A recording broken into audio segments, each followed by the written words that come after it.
People never understand why you can go to treatment for an addiction and relapse immediately. Is it the person that's just not trying, or is it the treatment center that's failing? Substance abuse disorders are characterized as chronic and relapsing. Chronic kind of helps you out, right? And the relapse part really brings it home. Sadly, 30 days is not a metric that turns out to be that helpful. Alex Shohet is a mental health innovator, recovery entrepreneur, and CEO of Red Door Life, a treatment center built to replace outdated models with human-centered, AI-supported care. He also leads MyAlyce and the Evergreen Fund, extending his mission across technology and venture capital. With over 30 years in the field, he's transforming how we treat addiction, trauma, and mental health, one dimension of wellness at a time. What we're doing with AI is we're feeding AI what are the observed situations that are going on around this person's recovery process. And it gave me the best practices of harm reduction immediately. It expounds, bringing in more than what you even asked for. You started asking harder questions and more abstract things. You started getting better results than you expected. It's sort of anticipating and it's learning. Welcome back, everybody, to the AI for Business Owners podcast. I'm your host, Jeff Torello, and my guest today is Alex. Alex, go ahead and introduce yourself to the audience. I'm Alex Shohet. I'm a former tech entrepreneur turned mental health and addiction entrepreneur, and I've been in this field for about 20 years. Cool. I think there's a bunch of stuff for us to talk about in there, and we've had a pre-chat just to get an idea of what we're going to go after. Give us just a quick intro. Like, are you currently using AI day to day today? Are you using it a little bit? Are you exploring? Where are you on the AI spectrum right now? Oh yeah, I use AI probably all day, all night.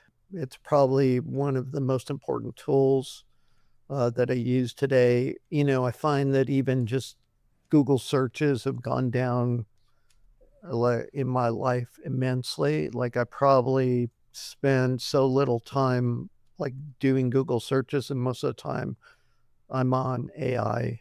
Personally use ChatGPT. I use the Pro version, and I do that because I actually use it for our mental health and addiction services. I call it like my best friend. Interesting. And you think at the moment, just your estimation, you're sort of using AI in place of Google searching or replacing Google searching? Is that your gut? Yeah. I mean, I find myself being able to answer most of my queries actually on ChatGPT instead of going to Google. And I'm pro Google, right? I trust Gemini. We're a Google Workspace. Like, that's the platform that we utilize at our treatment centers. I have an Android phone. I'm very pro Google. And, the challenge I've had is that with Gemini, for whatever reason, even though I would assume, and this is kind of a false assumption, but, what I would have really loved about Gemini from the very beginning was that it was integrated into the Google Workspace apps, to be able to like go back through my email and my chats and all the other stuff that we do and sort of organize the information and sort of use that as the kind of the training center for Gemini. But, I think they're moving in that direction. I just haven't seen the results yet. Interesting. I'll give you a little tidbit just in case it helps you and maybe anybody else. I think you'll find by default that Gemini it tends to switch to 2.5 Flash. And if you're not looking at it, like in the app, the default is Gemini 2.5 at the moment of recording, right? It's obviously changed by the time, somebody's listening a year from now, it won't even be 2.5. But Gemini 2.5 Pro is probably the better, smarter, more useful responding model. And so what I would say to you is next time you're going in and messing around there, look and see if that's the model you're using. And if you're not using Pro, try it and see whether you get different results. I can say, it's currently the middle of June, 2025. I can tell you that for the last 2 months or so, Gemini 2.5 Pro has been sort of at the top of the list of most of the leaderboards with respect to quite a number of the analysis and monitoring that goes on for different AI capability and functionality. 2.5 Flash is good. It's super fast and responsive, but it's not as in-depth and it's not as large as 2.5 Pro. So it isn't as expansive in its responses. So it would be worth a shot to just see if you're using 2.5 Flash or Pro, because it might be a small change to help you out. I think with access to all of our internal information, and, I understand that, I'm sure that Google's moving rapidly, and maybe the 2.5 Pro actually accomplishes that. I mean, do you know if the access into the actual, mail and all of that stuff is it organic? Like, or is it something that's a configuration? I think you can configure it with Workspace. It's to the best of my knowledge. And I believe once you do that, you then have the opportunity to chat and have it have access to some of your content. And I know that Copilot does something similar, at least for the commercial customers. I haven't played with like a non-365 version of Copilot to know whether it can talk to generic docs. I don't know that answer. And I also know there's a bunch of other vendors out there working on being able to do document integration with their own platforms, et cetera, so that if you happen to have stuff in Google, you can still, use, there's a couple different cloud vendors that will give you access to models and talk to your docs, et cetera. Is that what you're doing right now? You're trying to be able to ask questions of your own internal materials? Yeah, so what we did was kind of down the road, what we're looking at is that it's kind of an agent for mental health and addiction services. So what we're working on is that we see some pain points in our industry that are, where the services that we're providing can be improved through AI. And, when you think about like sort of the mystery, so I always call it like a mystery, people never understand why you can go to treatment for an addictive disorder, and relapse immediately right after. And, there's a sort of a tension between, is it the person that's just not trying, or is it the treatment center that's failing? And, one of the things that I think is interesting about this condition is that, in the first sentence of how they describe it, so substance abuse disorders are characterized as chronic and relapsing. Chronic kind of helps you out, right?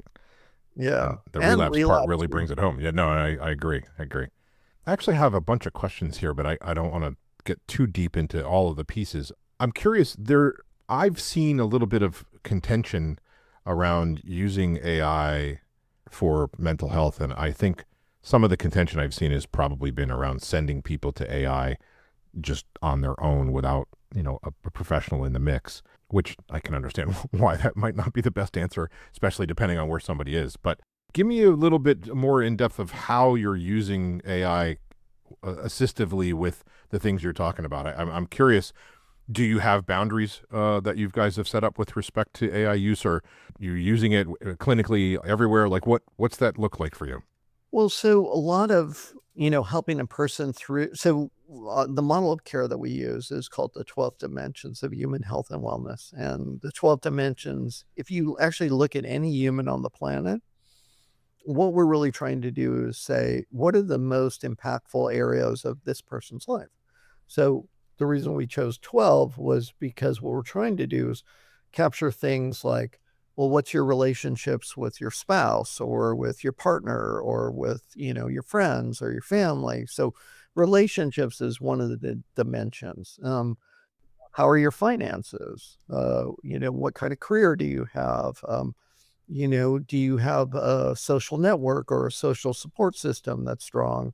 What's your physical health? How's your mental health? Do you have any, connection with a higher purpose or a higher power or anything spiritual in your life, right? And so we start looking at these sort of major dimensions, and then we say that substance abuse and mental health issues will erode any of those parts. And what happens is that we're trying to basically provide resources and support of the whole person.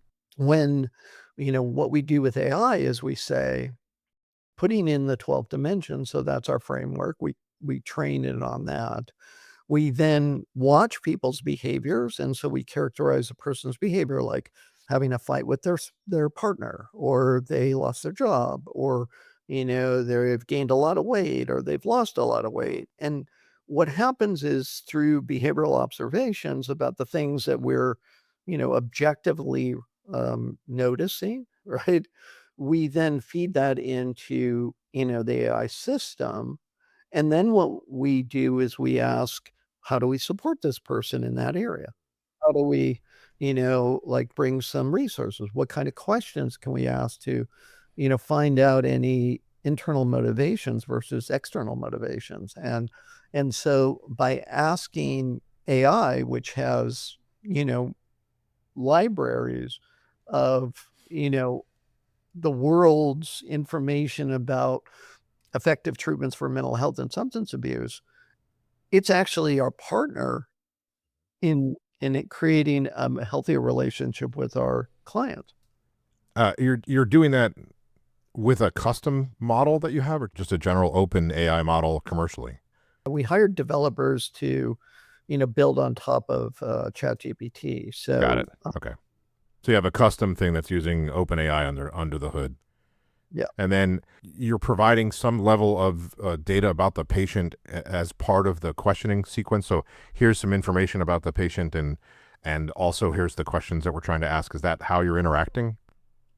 Yeah. So we don't use people's names. We create, sort of profiles on each patient without their names. So we just anonymized or with PHI taken out, all that sort of stuff. Yeah, because we don't really Yeah. want any descriptions of the patient. All we Certainly. want is, yeah. Then, it's basically so we work on a weekly model, right? So, when you hear about, like, sort of the things that people talk about with treatment, they go, "Oh my God, I did an intervention and got this person into a 30-day treatment program." Sadly, 30 days is not a metric that turns out to be that helpful. So, we have a whole model of care that's been handed down for decades that actually isn't sort of refined to the evidence-based best practices. So what we've done is we said, we need some cadence to the work that we're doing with our patients. And so since we don't have a timeline that's based on 30 days, what we said is, we're going to create a learning platform, a platform where we have our patients basically meeting with multidisciplinary team members. What does that look like? That looks like somebody who's a psychiatrist actually is trained on, how to actually, if somebody has a bipolar condition or schizophrenia or depression or anxiety, any of these conditions, right? A psychiatrist has a tool set, right?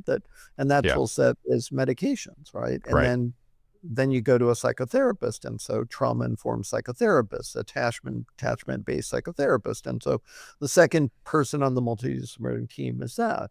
In mental health, they call them social workers or case managers. We call them advocates.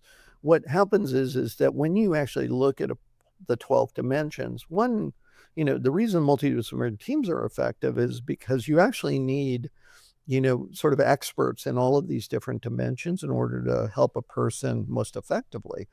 Well, so somebody needs to coordinate that communication. Somebody needs to make sure that, and I'll give you an example that happens all the time, right? A psychiatrist basically meets with the patient, makes a med change, whether the med change is helpful or unhelpful. If the psychotherapist or the case manager advocate doesn't know about the med change, Yeah. all of a sudden the person's behavior changes. Right. And everybody's going, And why? why? What happened? Yeah, exactly. So we set that cadence up on a weekly basis. And so what we're doing with AI is we're feeding AI what are the observed situations that are going on around this person's recovery process. Recovery is just a general word for improvement across the 12 dimensions to us. And so then we feed that information in, we get something back that basically helps inform not just the case manager or advocate, but it actually helps inform the psychiatrist, psychotherapist, any of the other team members, like if you had a fitness coach or neutral. Yeah, interesting. The question that's sticking in my head at the moment, I want to go backwards. How did you get from not using AI to do this work to, hey, we should do something with AI to help? Like, what was the, not like, the 6-month process. That's not what I'm asking. Were you dabbling on your own? Like, what was going on prior to, hey, let's go get an app built? Where were you in that sequence? Like, what's the AI journey look like here? About a year ago, ish, when ChatGPT basically started to, all you heard was like the power of AI, right? I wouldn't call us early. I would call us, sort of in the sort of the first, that big wave that was happening.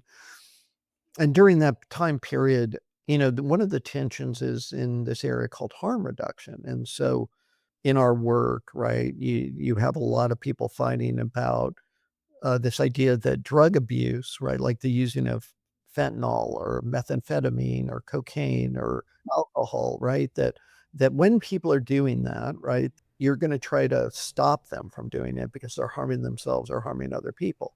I totally understand that the impact of, people who have severe conditions, they do impact their own health. They do impact a lot of other people around them's lives. And actually they're, can affect the community too, like with car crashes or other things. But what happens is that when people basically look at stopping a person, and versus being able to try to mitigate some of the damage, right? It's been proven time and time again for a very long time that it's really hard to stop them. It's easier to mitigate the consequences. Okay. And so harm reduction is something that we fully embrace. Sadly, most of the world, or at least in the United States, looks at us as enabling, or you're just trying to make money. Like you hear this all the time about treatment centers. Well, yeah, you just let them use drugs because all you're trying to do is continue to make money off of them. I think part of what happened with harm reduction in ChatGPT, which was, what I was using really at the time, was that, I could put in these very kind of controversial issues, right? Like, you know, so we're in a treatment center. We have lots of clients there. And all of a sudden somebody brings fentanyl into the mix, right? A deadly, substance, especially for people that have no tolerance. And so they're walking into this treatment center and they're starting to use fentanyl in the middle of it. And people would say, kick them out.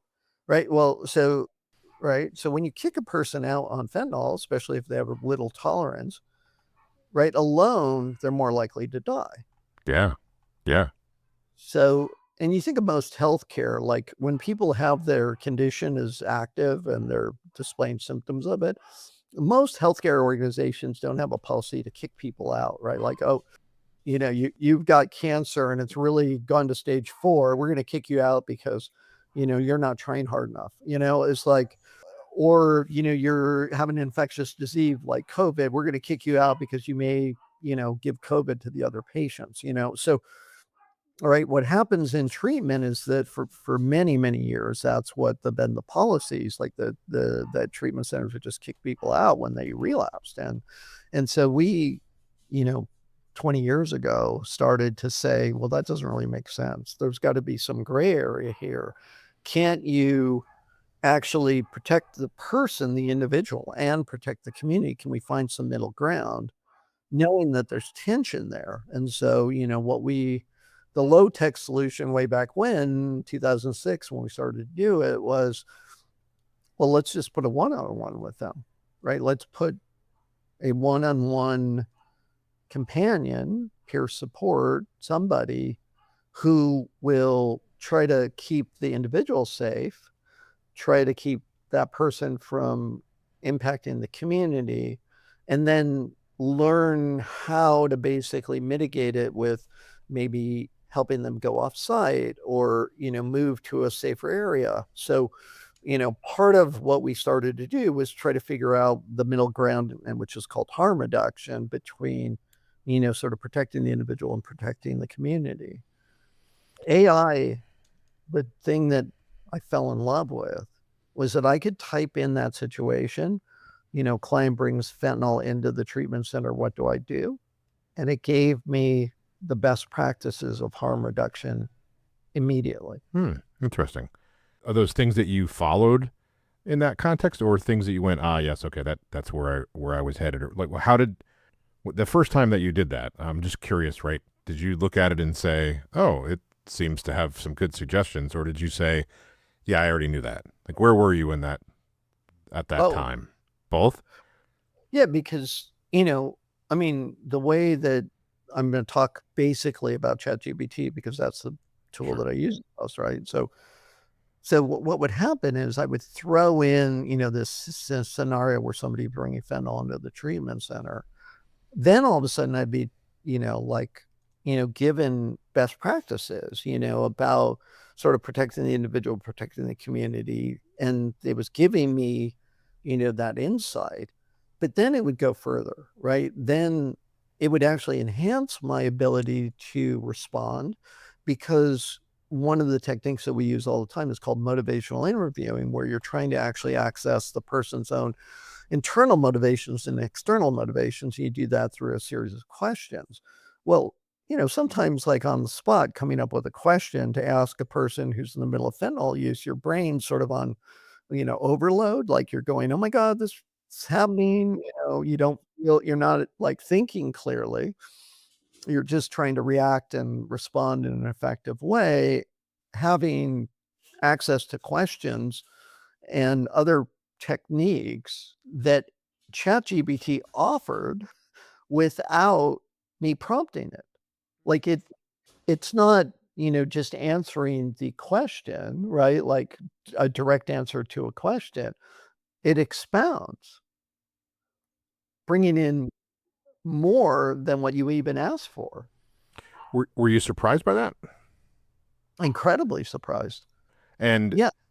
you got from, I'll paraphrase a little bit just to make a story here, but you decided to dabble on your own for a minute. You thought, let's see what this. I hear this in the news all the time. How smart is this thing? And you do some dabbling, and you went, wait a minute, this I think this thing's relatively smart. And you did a little bit more, and then you started asking harder questions and more abstract things that you expected not to get good results with, and you started getting better results than you expected, and then you started thinking, well, wait a second. How good is this? Can I actually use this? Can I make improvements with this? I assume that's the path you followed. It is exactly that path. And that's when, in ChatGPT in the pro version, they have projects. So, basically you're starting to train them. And what we were training them on was the specifics of this patient, right? So, Okay. you know, every week, as we're learning and growing our relationship with this client, we're feeding ChatGPT more and more information about that person's characteristics, and it's learning. And then I'm uploading, like guides, right? Guides that we develop ourselves, right? Like our sort of secret sauce of how we look at treatment and recovery. And so of course we're putting in those things, but then I'm loading it up with things that I'm seeing on the internet, like a news article or some research study or something like that, and training it that way. And little by little, as it learns about that actual client, it's sort of anticipating, where the person's struggling, where they're succeeding, where their motivations are. And so I'm having, like one of the best, they in clinical terms, supervisor. Sure. No, I get you. And so at some point on that journey, then you had to get to the, okay, I think this is helpful enough that everybody should start doing something with this. I assume you then went, okay, how do I turn this into more than just log into ChatGPT? Let me go get somebody to help. I assume that's your path. Right. And so then what we hired the developers to do is, there are certain things that you need to train. So when we see, what goes wrong in helping another person, right, with their substance abuse or mental health issues, is that if you don't like sort of train it on the right data. So one of the things that affects people's recovery process is the medications they're on. You know, it's common, right, that that people who walk into treatment centers, a lot of times their doctors or, the people that they're working with will have them on 1, 2, 3, 5, 10 meds. The complexity of the interactions, the way that those meds are working with this individual, the changes that are occurring, you know, good insight comes from being able to be incredibly knowledgeable about all that. Well, I'm sorry, I haven't memorized all the interactions between all these drugs. Right. Like, I just haven't. And I wish my brain worked like that, but ChatGPT, and again, I can't speak to, the perfect accuracy, right? So it's, I'm not gonna have ChatGPT replace our doctors yet, but what I'm saying is that even if it creates something to ask a question about, like, "Oh, I see these 2 medications were prescribed to this client, let's check with their psychiatrist." Sure. Right? It just prompts us to be kind of like, "Oh, let's talk about that." And then but, we needed to feed in their medication changes, all the meds. So that became one of the things that we were training ChatGPT on is, "Oh, this person had this week, this medication regime, and they missed this, time of taking the medication, and then they were given the medication at this time, or they refused at that time." All the things that impact, it's one thing to assume that everybody just takes their meds as prescribed. But all the research shows that, that doesn't happen. So the beauty of being in a treatment center when you're a patient is that we provide support around those areas. So what we're doing is saying, well, we're going to, understand what the protocol is that the doctor gave us. We're then going to put it into our systems for tracking. Then we're going to have somebody basically hand out the meds, and that basically creates a higher percentage of accuracy. I think I could assume that you have pretty good relationship with ChatGPT and you think it's valuable to you. What's been the feedback and reaction with the rest of the practitioners that have used the system that you guys have built? Well, so the people who it impacts the most, so there's 2 roles that are sitting in this sort of the center of the relationship with the client. And one of them, of course, is the case manager advocate. This is the person that is sort of the centerpiece of communication on the multidisciplinary team. Okay. What they're gonna do is digest it, like, sort of, hopefully the ChatGPT is being trained on this person's situation, their medications, all the stuff that they're doing. Then they have to basically inform all these professionals who have very short amounts of time, the Right. clinician, the doctor, the therapist, all the people who day typically runs back to back to back to back to back. We have to digest that, put it in digestible format so that we can give them the 3-minute read. ChatGPT is incredible at that. The Like, give me summarization. Yeah. right, and what are the important parts What's to the feed important, to. right? Pulling out the critical details and not all of the case notes, which may have value, but for someone that needs to just get up to speed, that summarization is super powerful, right? Yep. So Yeah. that's the role of the advocate, and then to-do lists, right? Like, so we have people that have traumatic brain injuries that present with substance abuse, right? And so part of the struggle for them is that, if you've injured your brain, of course, you're going to have some reparative process about like trying to heal.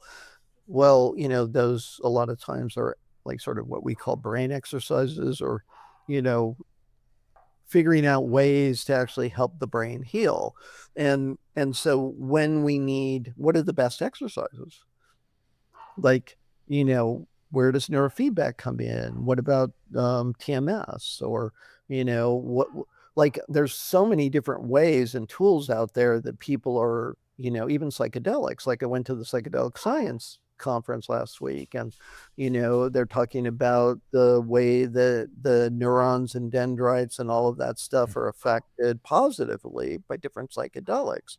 And, that's one of the things that the researchers are working on is, well, if we see these psychedelic, plant medicines or other, chemicals basically being, helpful in sort of, helping people, what they have a set saying, what fires together wires together, meaning that, as the brain is actually activated in certain ways, that what happens is there seems to be, a healing. And so psychedelics are opening up that pathway. Well, if a person's using, I mean, you hear about it all the time in the tech community. We're doing an ayahuasca retreat, or I'm, doing, microdosing psilocybin, or I'm microdosing LSD, and you hear about that all the time. And you go, well, why are all these like really smart and successful people, why are they doing that stuff? Well, what they're finding is that psychedelics actually do have some impact on their mental health, on their emotional well-being, their connectedness, and studies have been going on for a very long time,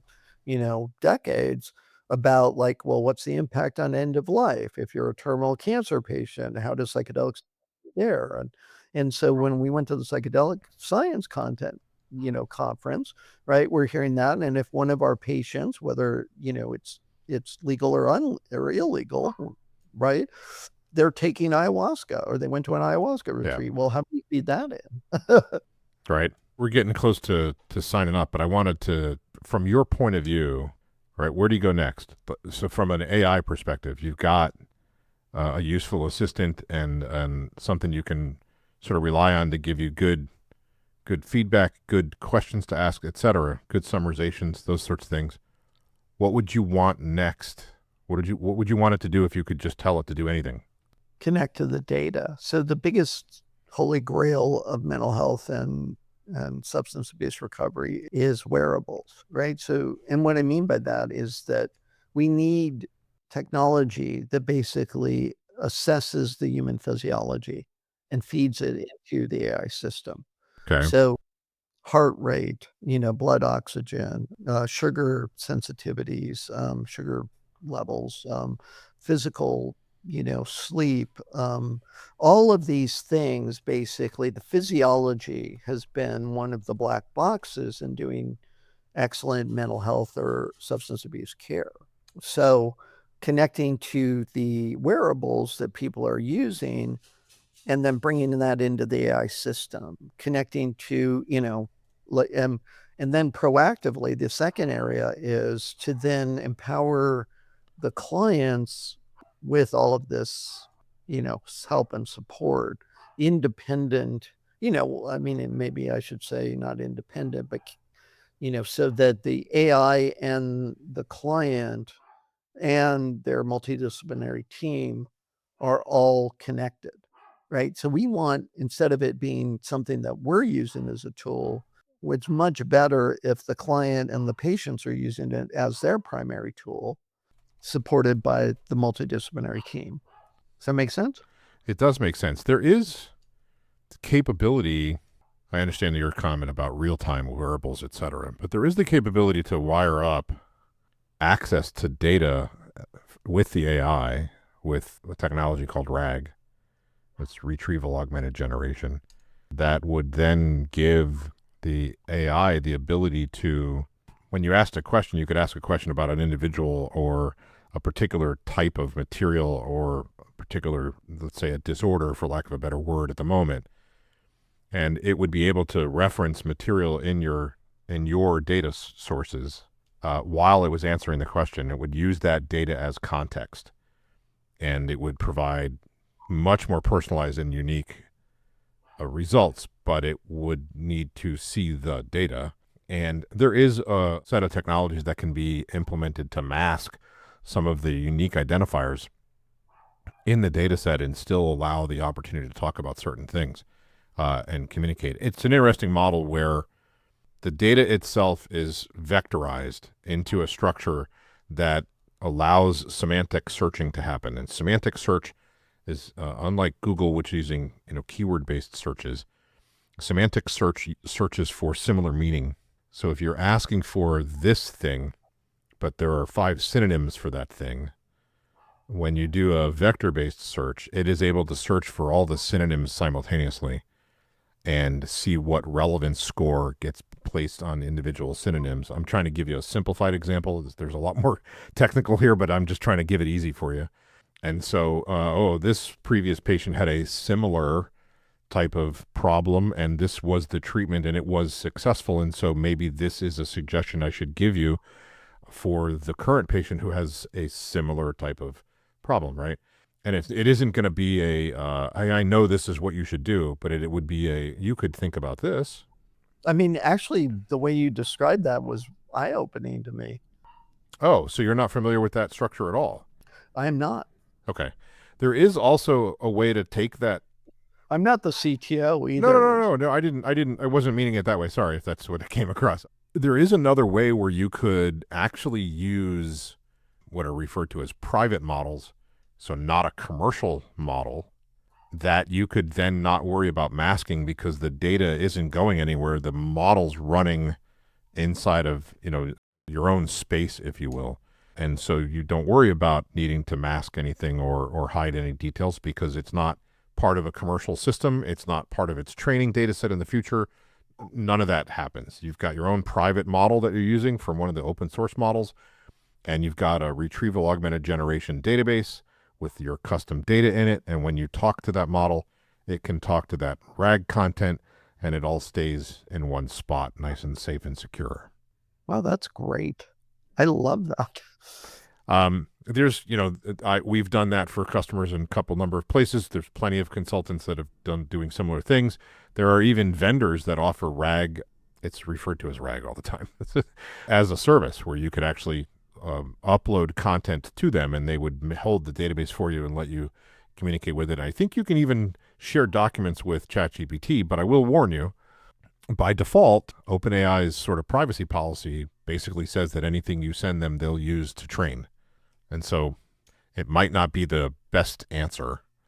But yeah, just food for thought. And you might want to explore more details about that, but especially for anybody listening in a similar model, not necessarily in the same field, it doesn't matter.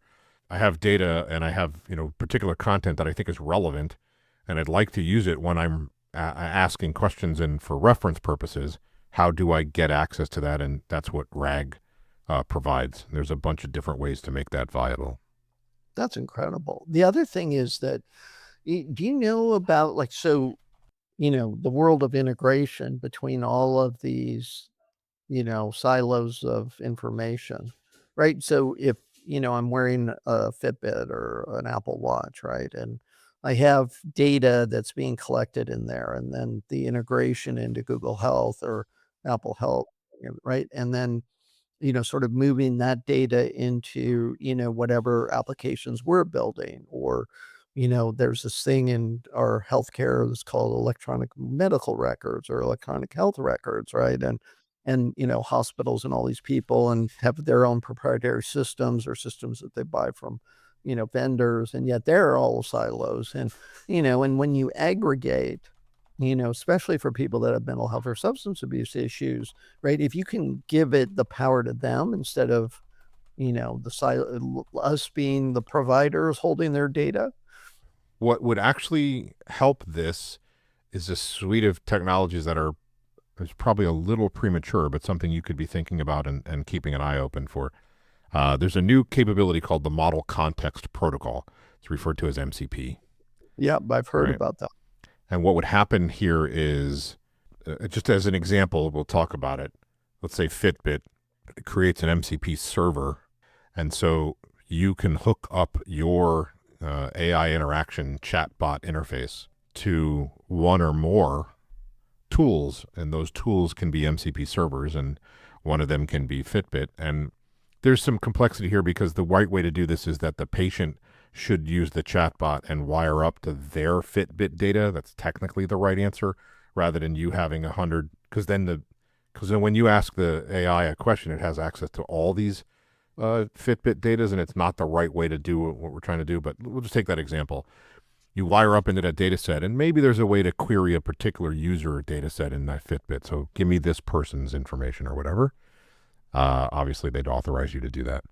And then you would be able to pull that data back, and the AI would see that data along with other context you've given it and could chew on that in order to provide a response. That's certainly possible. It may not exist in 100% today. And, we're only using Fitbit as one example. There could be many data providers, part of what you're talking about, But MCP would be the way to address that, in my opinion, today.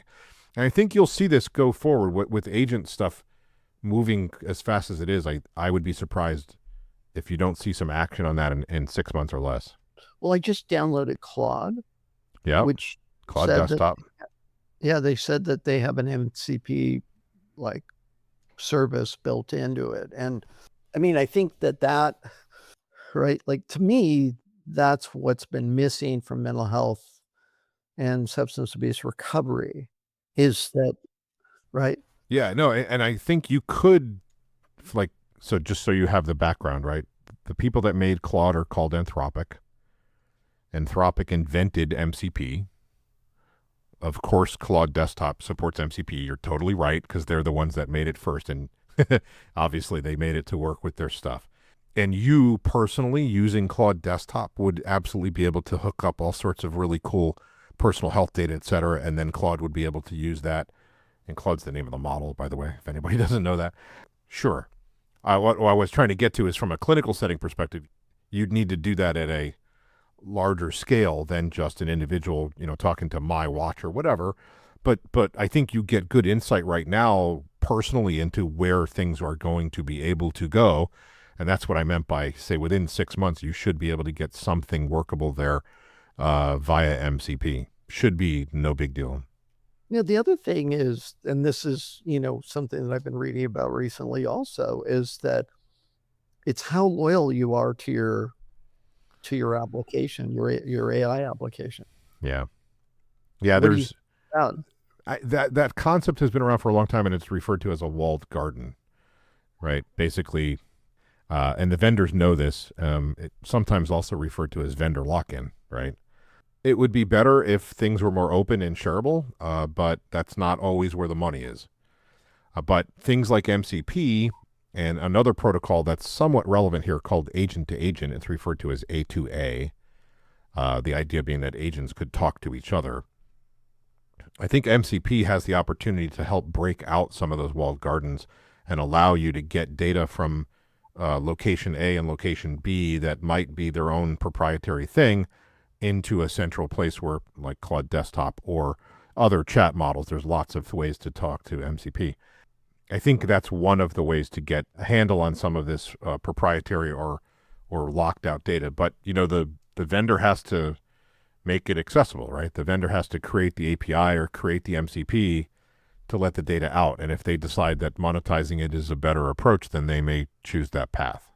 Right. And so, but just think about the complexity for people like me, right? That, there's Claude, there's Gemini, there's ChatGPT, there's 1,000 others, and all of a sudden, right, I see Claude come out with MCP that basically is better than Gemini or ahead of ChatGPT. And then, I'm sitting there going, well, like how, that's another complexity. Yeah, and I think part of the problem is that Gemini can use tools as well, and Gemini can talk to MCP servers. What happens is there's nothing telling you that other than me. And Claude and Claude Desktop are telling you we can do it, and of course that makes the most sense. And if you're not, deep into it, yeah, you're not going to understand that at all. But I will say this to you, backing away from it for a little bit. The technology adoption curve is sort of the same curve and has been for the last 30 or 40 years. And where we are on that technology adoption curve with respect to AI is pretty early in the game. And so what you're seeing is a lot of fractured, scattered functionality. And, this is the time when consultants make a killing because no one has enough detail to figure it all out themselves. But what you'll see as we move forward in time here along the adoption curve is a lot of the fractured stuff will start to coalesce. Things will start to make a lot more sense, and pieces will start to snap together better.